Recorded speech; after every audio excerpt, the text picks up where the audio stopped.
পদত্যাগ করলেন ঢাকা বিশ্ববিদ্যালয়ের উপাচার্য। সবাইকে শুভেচ্ছা। আপনারা দেখছেন দৈনিক শিক্ষা.com, সঙ্গে আছি আমি শারমি সুলতানা।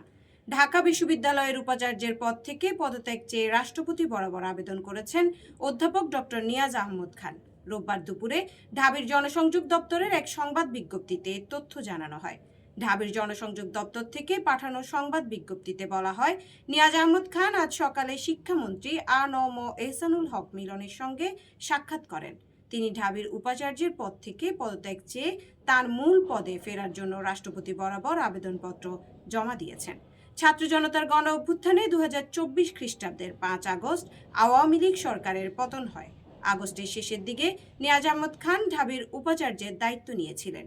বিস্তারিত দেখতে পাবেন শিক্ষা বিষয়ক দেশের একমাত্র পূর্ণাঙ্গ ডিজিটাল পত্রিকা দৈনিক শিক্ষা.com-এ। ধন্যবাদ সবাইকে।